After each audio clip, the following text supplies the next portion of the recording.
자, 우리 더 연말과 연초로 이어지는 이 구간에 아주 외유내강이라고 할까요? 속은 물론 우리가 이 영적인 방역, 그러니까 방역 이게 참 강한 표현이잖아요, 사실. 그렇게 우리가 또 지켜야 될 것들을 아주 잘 지키되, 성도로서 우리 겉으로는 어떻게 될까요? 겉이 너무 강해 보이시면 안 돼요.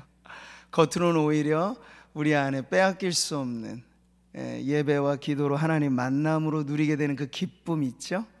그 기쁨이 겉으로 흘러나오는 성도님들 되시기를 축복합니다.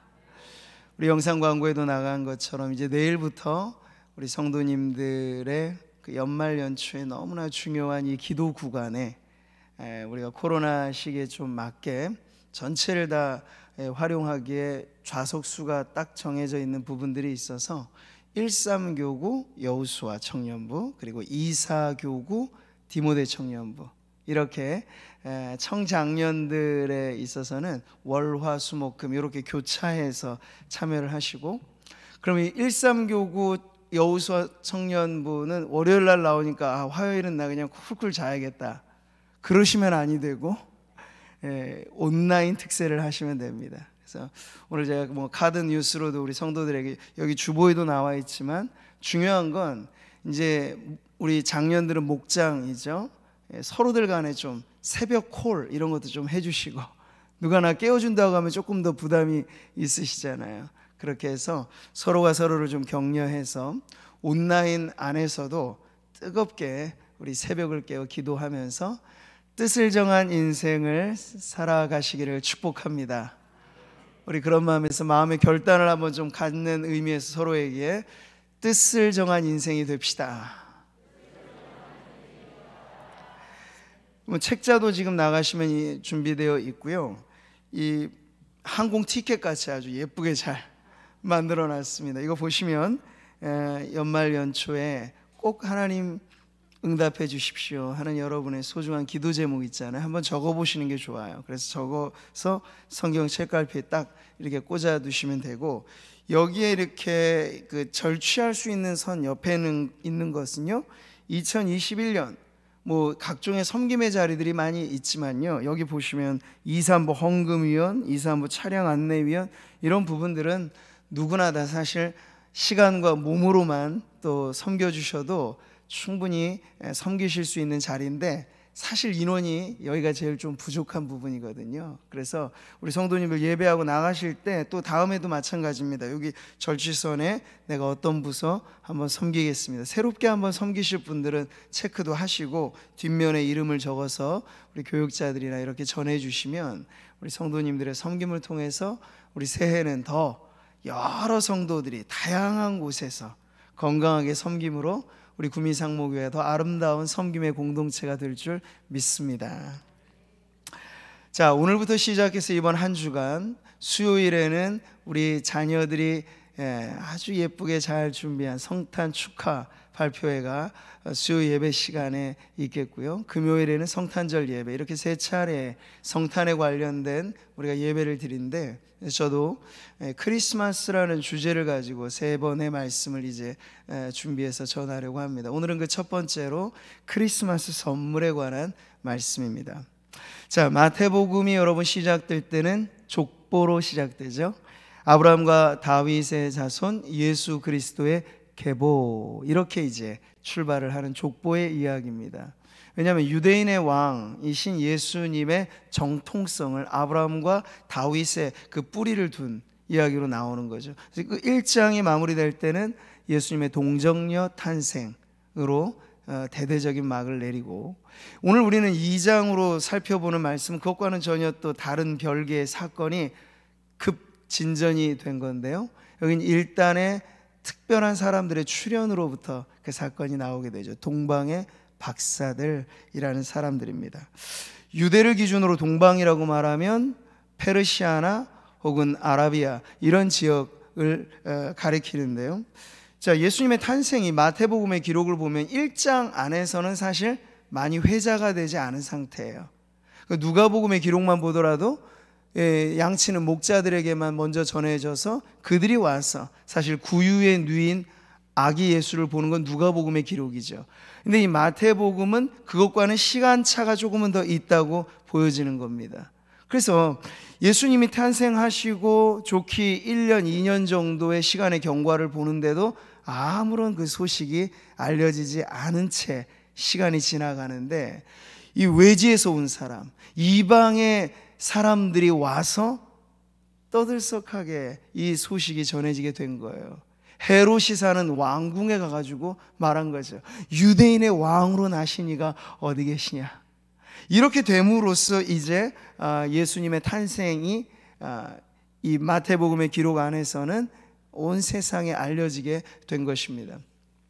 자, 우리는 이들이 이 오랜 시간에 걸쳐서 이 머나먼, 그들의 고향으로 따지면 유대 베들레헴은 참 머나먼 나라, 낯선 곳일 텐데 이 여행을 하게 된 배경과 계기에 대해서는 자세히 알 수는 없습니다.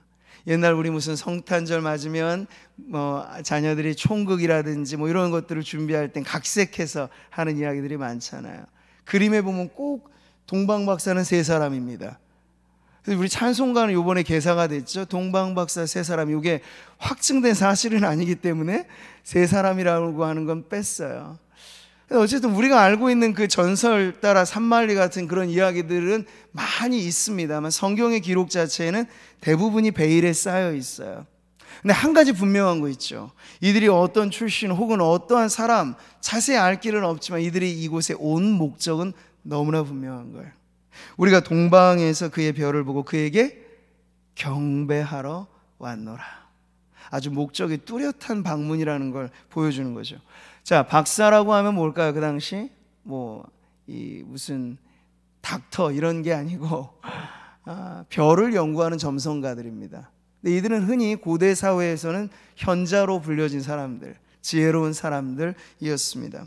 자, 이들이 어느샌가 깜짝 놀랄 만한 관측을 했어요. 놀라운 별의 발견을 하였던 거죠. 그 별을 이들만 보았을까 아니면 다른 사람도 보았을까 알 길은 없지만 그 별의 인도를 따라서 여기까지 유대 베들레헴까지 고생을 하면서 온 사람들은 아마 소수의 사람들이었을 겁니다. 한 별이 야곱에게서 나오며 한 규가 이스라엘에게서 일어나서, 이건 민수기에 나오는 발람 선지자의 예언인데요, 하나님께서는 이제 그 약속하신 메시아가 탄생할 때 이것을 이방의 사람들이 알도록 하는 방법에, 아마 발람 선지자의 예언은 매우 상징적인 표현, 문학적인 표현으로 보여지는데 실제 역사 속에서 하나님은 그 별처럼 빛나는 예수님의 탄생을 별을 통해 인도를 하셨다는 게 아주 기막힌 섭리인 걸 알게 되는 거죠.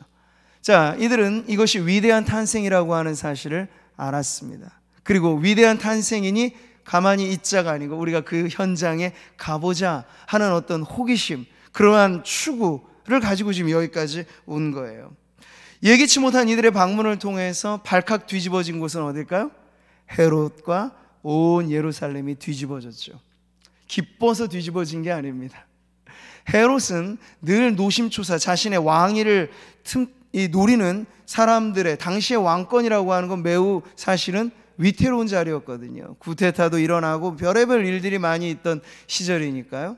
근데 유대인의 왕으로 나신 그 탄생을 지금 동방의 박사들이 동네방네 막 물어가면서 여기까지 온 걸 보니까 깜짝 놀란 거죠. 그래서 헤롯은 겉으로는 미소를 지으면서 이 동방 박사들에게 당신들이 찾아 그 자리가 어딘지 알면 나에게도 가르쳐 주십시오. 나도 당신들처럼 그분께 경배를 하려고 합니다. 하지만 속내는 전혀 다른 거죠. 찾기만 해봐라, 내가 죽여야지. 벌써 살인 계획을 가졌어요. 싹을 잘라버리겠다. 그래서 뒷이야기를 우리가 알잖아요. 이 동방 박사들이 그 위치를 알려주지 않고 다른 곳으로 가잖아요. 그 소식을 알고 나서 헤롯 왕은 대노하죠. 2살 이후에 모든 유대 지역 사내 아이를 죽이라는 살인 명령을 내립니다. 그러니까 이게 사실은 예수님의 탄생과 어느 정도의 시점이 1, 2년 정도는 경과했을 것이다 라고 보여지는 부분이기도 합니다.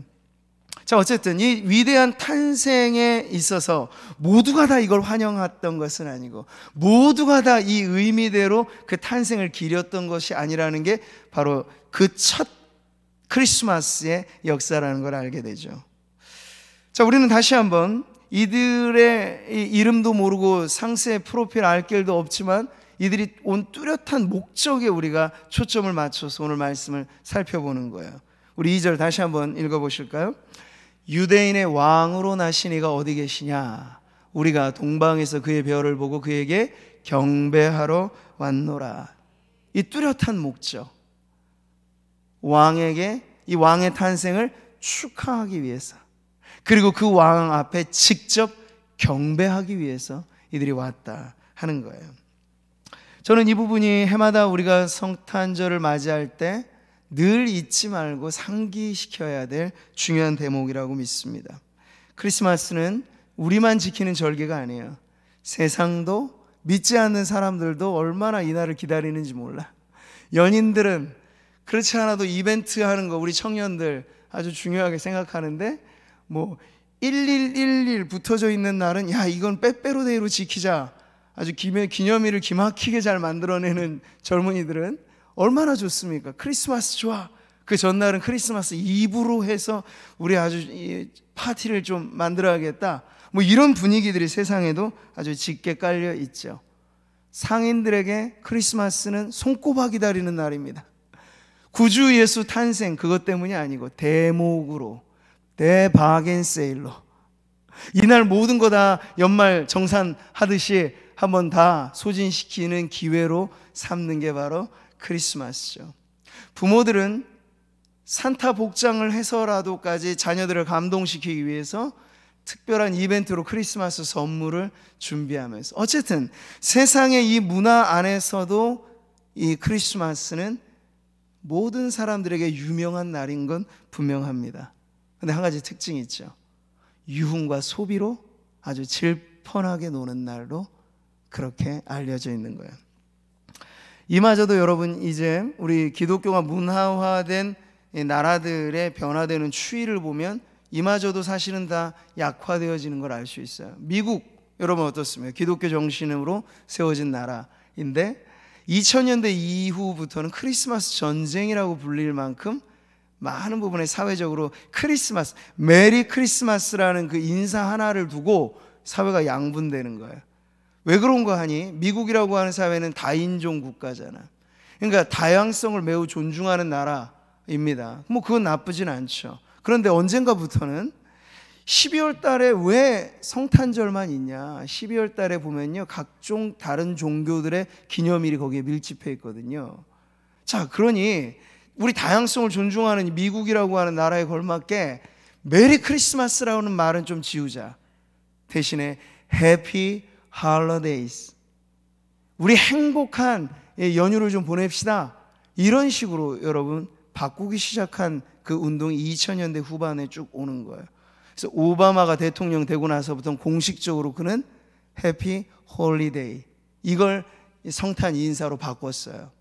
그러니까 트럼프가 그는 공화당의 아주 보수적인 기독교인들을 좀 대표하긴 하잖아요. 어쨌든 근데 그는 공약 자체를 내가 메리 크리스마스 빼앗긴 그 구호를 다시 되찾을 겁니다. 그러면서 그렇게 해서 정말 대통령이 당선된 이후로 그 SNS나 공식적인 어떤 모든 부분에서 성탄절을 맞으면 메리 크리스마스 이렇게 아주 분명하게 그걸 바꿔놨죠. 그런데도 지금도 마찬가지예요. 그 기독교가 문화화된 나라라고 우리가 생각하는 미국조차도 메리 크리스마스냐 아니면 해피 홀리데이냐, 이걸 가지고 서로 나누어지고 있는 걸 보면 이제 성탄절 시즌에 메리 크리스마스라는 인사도 점점 더 사라져가는 그런 분위기인 걸 알게 되는 거죠. 자, 그런데 오늘 동방박사들의 이 방문과 이들이 가지고 온 선물의 이야기는 오늘 문화화된 현대 크리스마스하고는 좀 다른 아주 오리지널한 내용을 우리들에게 보여주고 있습니다. 그래서 저는 오늘 그 세 가지 선물에 초점을 맞추는 건데요, 여러분 11절의 말씀을 같이 한번 보시죠. 집에 들어가 아기와 그의 어머니 마리아가 함께 있는 것을 보고 엎드려 아기께 경배하고 보배압을 열어 황금과 유향과 모략을 예물로 드리니라. 자, 바로 이 부분이죠. 헤롯궁에 들려서 잠시 잠깐의 해프닝을 경험한 다음에 다시 하나님의 그 별을 따라 인도하신 그 기막힌 섭리로 예수님께서 계신 그 집까지 가게 되었습니다. 그러자마자 이들은 예행 연습이나 하고 온 것처럼 아주 절도 있게 아기 예수 앞에 먼저 엎드려 절을 합니다. 경배를 합니다. 그리고 나서 그들이 이 여행길에 미리부터 준비해 왔던, 출발할 때부터 가지고 왔던 보배합을 열어서 아주 귀중한 선물을 아기 예수 앞에 바치는 그 이야기가 여기 나온 거죠. 여러분, 크리스마스 선물, 우리는 그 원초의 역사의 유래를 지금 보고 있는 것입니다. 오늘날 연인들끼리 자녀들에게 주는, 사람과 사람 사이에 주고받는 그 선물보다 더 중요한 핵심이 바로 여기에 있다는 거죠. 유대인의 왕으로 나신 그에게 찾아왔고, 그는 그 왕께 합당한 예우를 지금 갖춘 거예요. 그러니까 고대 나라에 여러분 사절단이 지금도 마찬가지죠. 어느 나라의 대통령을 찾아간다, 왕을 찾아간다, 빈손으로 갑니까? 그렇지가 않아요. 아주 그 격에 맞는 선물을 엄청나게 준비해 가는 거죠. 지금 이 사건은 동방의 박사들이 아기 예수를 어떤 존재로 지금 인식했는가를 분명히 보여주는 거예요. 이 귀중하디 귀중한 선물들을 가져온 건 왕께 바치는 예물로 지금 가져온 선물들이죠. 유대인의 왕이라고 말했지만 그들은 내심 자신의 마음들은 이분은 유대인의 왕만이 아니라 우리의 왕이기도 하시다 하는 그런 마음을 표현할 것처럼 이렇게 왕에게 드리는 선물을 바치고 있는 거죠. 여러분, 구약의 메시아 탄생의 예언들이 곳곳에 많이 있는데요, 시편 72편을 보면 그 오실 메시아, 왕으로서 다스릴 그 왕은 어떤 존재인가를 이렇게 표현하고 있습니다. 같이 한번 읽어보죠. 다시스와 섬의 왕들이 조공을 바치며 스바와 시바 왕들이 예물을 드리리로다. 모든 왕이 그의 앞에 부복하며 모든 민족이 다 그를 섬기리로다. 하나님께서 보내어 주실 메시아 구원자, 그는 만국을 다스리실 왕인데 그 왕 앞에는 열국의 왕들조차도 엎드릴 것이고 모든 민족이 그 왕에게 바칠 선물을 드릴 것이다. 그런 분이다라고 지금 소개해 주고 있는 거죠. 우리 동방의 박사들의 선물은 바로 왕으로 이 땅에 오신 예수님에 대한 가장 좋은 선물이 되었다 하는 걸 지금 보여주고 있습니다. 그들이 생존하여 스바의 금을 그에게 드리며, 황금으로 등장하는 이 첫 번째 선물, 여러분, 이 황금이라고 하는 건 왕의 색깔이에요. 왕의 상징이죠. 그래서 왕의 앉은 자리도 그 나라의 국권을 어떻게 표시하겠습니까? 당시 그 왕궁을 화려하게 만드는 것으로 하는 거예요. 보좌를 다 황금으로 만들고 왕의 홀을 황금으로 만들고 그 존귀함을 그렇게 높여주는 것인데, 이들이 가지고 온 첫 번째 선물이 바로 예수 그리스도, 아기 예수께 바쳐지는 이 황금으로서 그분이 어떠한 분이시다라는 걸 보여주고 있는 거죠.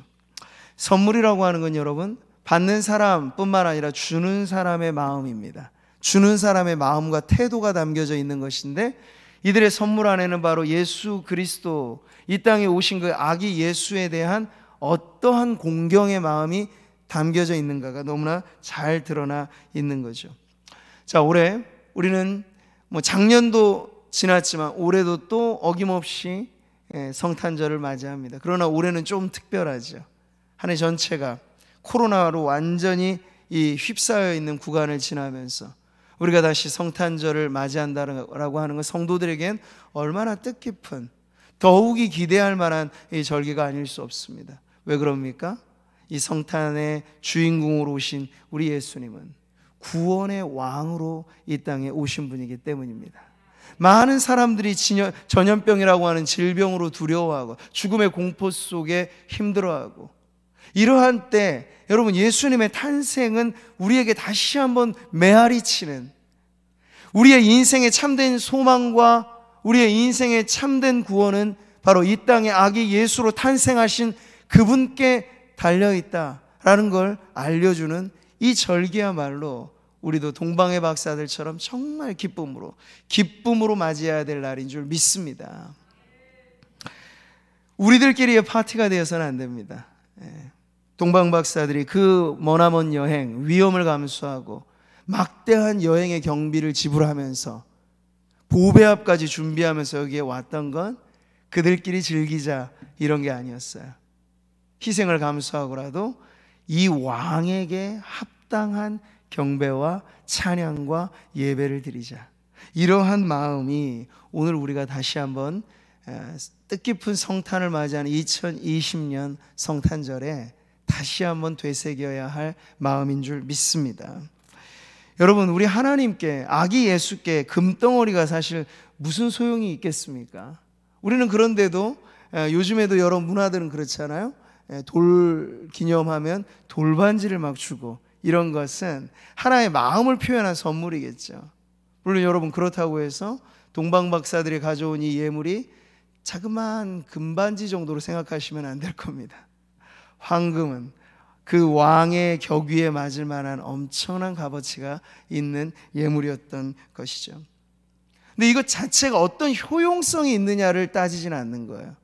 그렇다고 여러분, 동방 박사들이 마리아에게 이걸 바쳤다고 합니까? 아니에요. 오해하면 안 돼요. 아기 예수께 바쳤어요.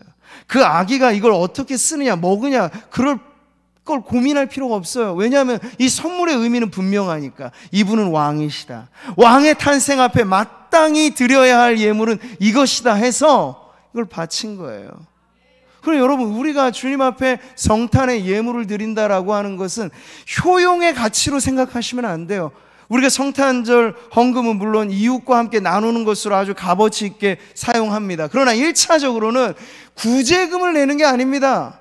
성탄 예물은 하나님께 바치는 가장 귀한 선물로 드려지는 거예요. 그래서 혹자는 이 부분을 그렇게 해석하기도 하죠. 이 황금이 나중에 출처가 어디로 갔을까?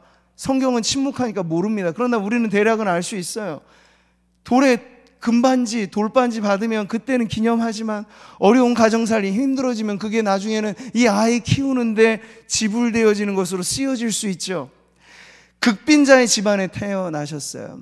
아버지도 아마 육신의 아버지였던, 법적인 아버지였던 요셉이 일찍 죽었을 것이라고 추정됩니다.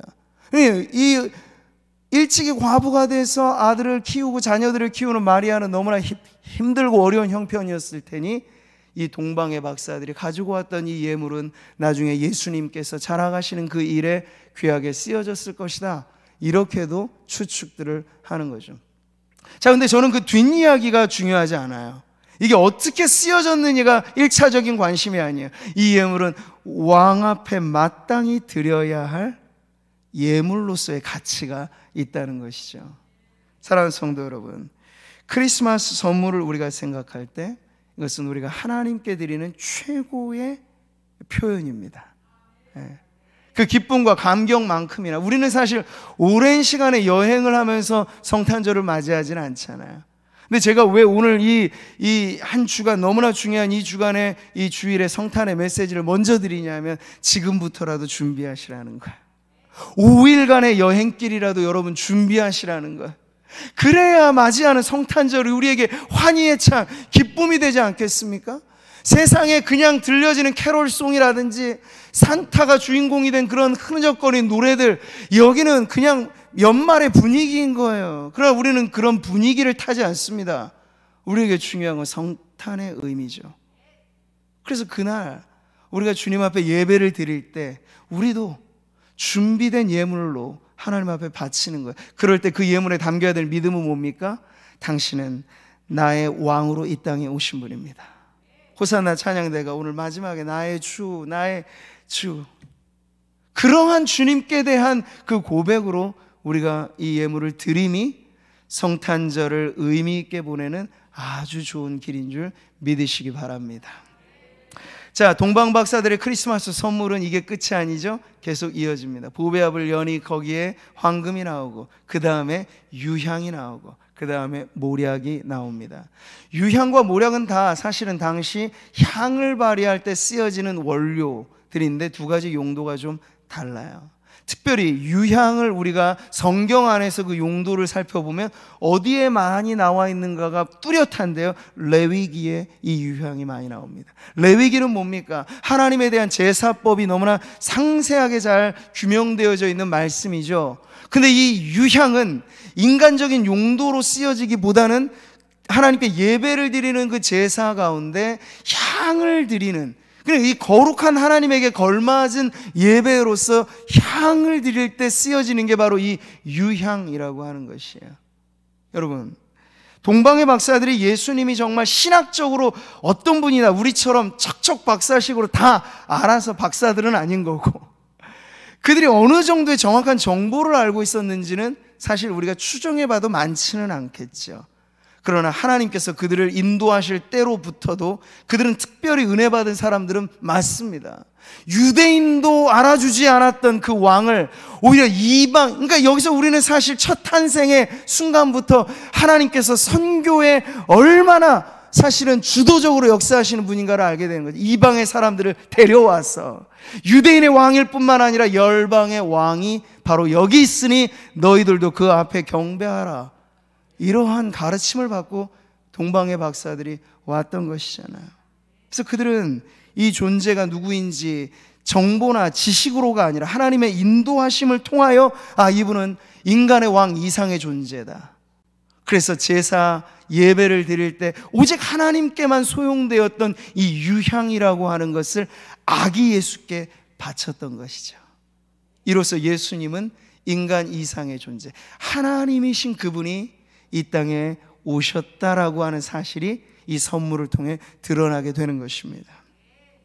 사랑하는 성도 여러분, 우리가 성탄절을 의미 있게 보낸다는 건 어디에 초점이 맞춰져야 될까요?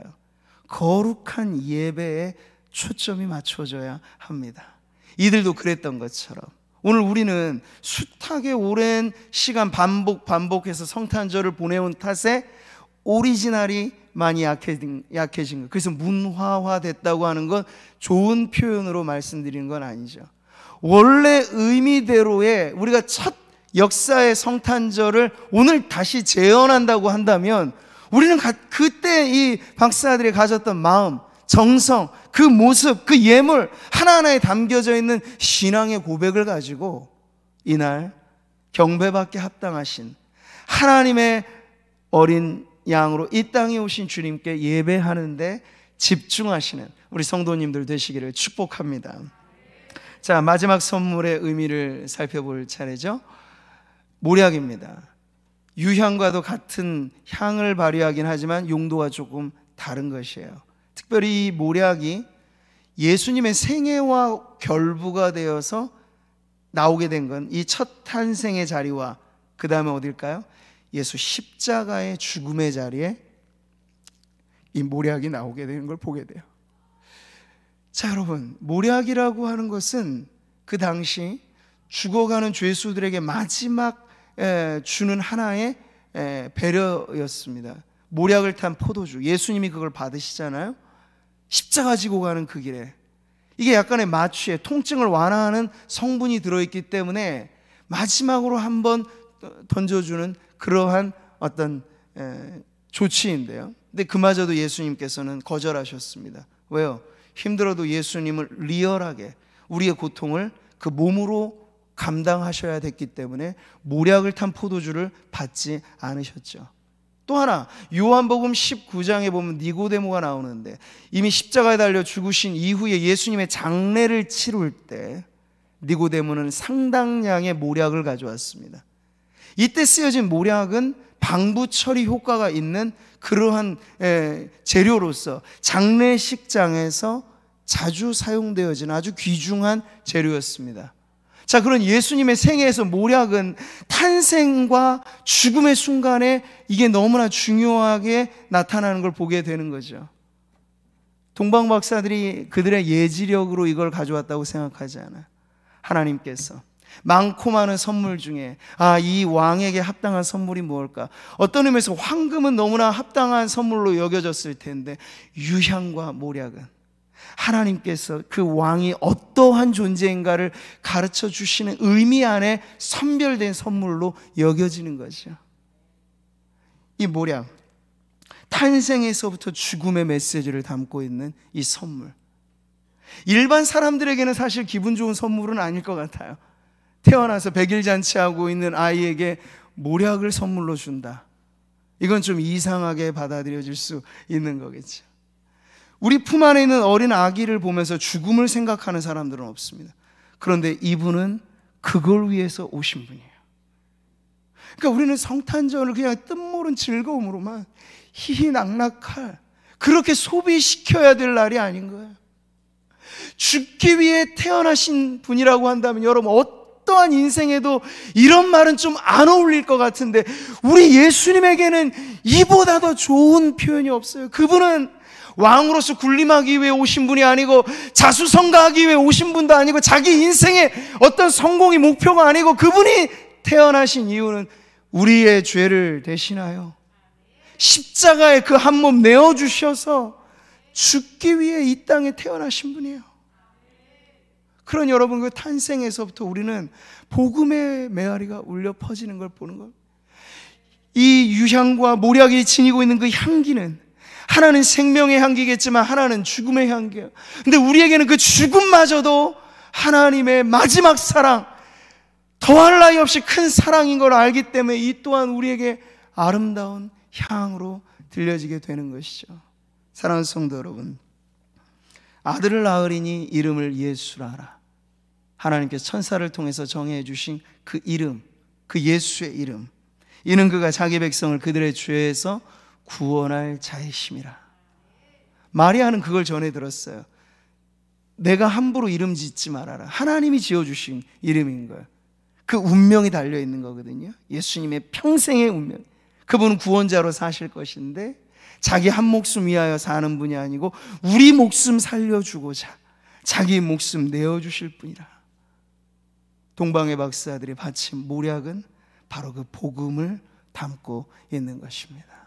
사랑하는 성도 여러분, 오늘 크리스마스 선물을 우리가 보면서 역사상 가장 첫 번의 이 오리지널 스토리가 우리들에게 가르쳐주는 것에 여러분 귀 기울여 오늘 우리가 맞이하는 또 한 번의 성탄절이 그만큼 의미 있게, 가치 있게, 우리 주님께도 참으로 우리의 기쁨만이 아니라 주님이 우리 보실 때 기뻐하실 만한, 지금 그렇잖아요. 온 세상에 사람들이 다 찌뿌둥해 있습니다.